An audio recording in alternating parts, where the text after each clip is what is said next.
Hey everyone, summer's starting to wind down, so camping season's starting to taper off, but hurricane season is just now starting to ramp up.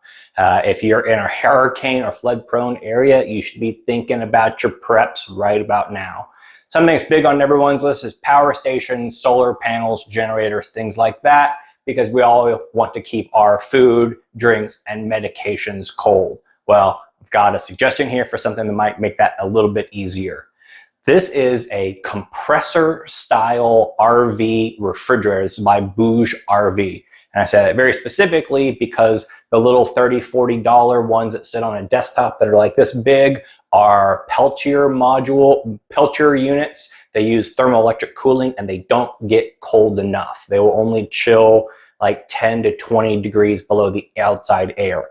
This thing will actually freeze. Like I have run this down to 30 degrees and below. This will actually freeze. So why would you want a compressor style fridge like this over something like a Yeti? Well, Yetis or any other ice chest need ice, and that ice is going to eventually melt, whether it's a day, 3 days, 5 days, that ice will eventually melt. Also, by having an ice chest, you have to buy a bigger unit than you actually need because you have to have space to pack the ice in. With a unit like this might seem kind of small, but you get to utilize 100% of the space in here because you don't need ice. So let's take a closer look inside. So here's the inside. You can see it kind of perfectly fits a 1 gallon jug of water. We got a little divider here just for keeping things separated.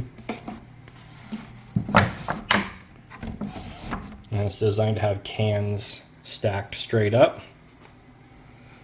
Got a little control system over here for turning temperature up and down and rapid cool.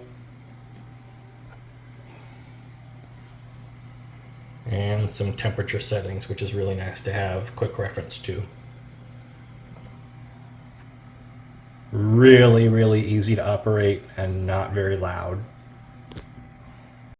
So obviously this thing needs power, so let's take a closer look. So we've got this power input port here on the side, and this is DC. It's actually 12 or 24 volts. So if you like to run 24 volt systems like I do, you can go straight in here. This is another advantage that I talked about in my last video about off-grid air conditioning. A lot of 12 volt appliances can also run on 24 volts. It's pretty cool. So this unit comes with a cigarette plug and an AC wall plug. So if you have a portable power station with a cigarette socket, you can just plug straight in and you're good to go. So what does this thing pull? About 45, max of 50 watts while running at full power. Okay, that's instantaneous power. But a great thing about a refrigerator like this is that it will only pull power while it's running. Once the inside has dropped down a temperature, it will shut off and draw essentially nothing. So you have to think about its run time over a length of time, number of hours. So I plug this thing in here in my office. It's about 80 degrees in here, and I let it rip for 24 hours with a watt meter plugged into it. And it pulled just under 300 watt hours in a 24-hour period. So if you have something like an EcoFlow Delta that has a 1,000 watt hour battery, that means that unit will run this thing for about 3 days straight. That depends upon how hot your outside environment is, and so how hard is this thing running. That's kind of a good benchmark. That's also not including any sort of solar panel that you might have plugged into it to offset the power that it uses during the day. And it's not going to take much to compensate for that. You can also make it even better with this. This is an insulated bag that you can put your refrigerator into to help, keep it even colder. I have not done a full test on this, but I have friends who have something similar, and they said that they've gotten like a 25 to 50% efficiency improvement by putting their their compressor fridge inside a bag like this. So if you're looking for the maximum amount of efficiency in keeping this thing cold and using as little as power as possible, this would be a great buy.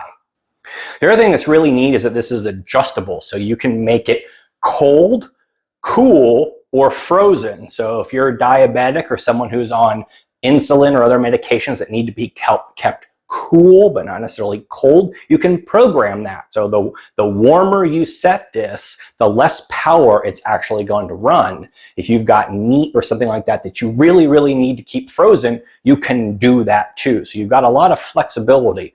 There are larger units that are actually dual zone. There's a divider on the inside, and you can have one side frozen and one side cold, just like a normal household refrigerator. This is pretty neat. So this is the 28 quart, runs about $200, depending upon if it's on sale at the current moment. You have a discount code down below. You can buy it direct. You can get it through Amazon.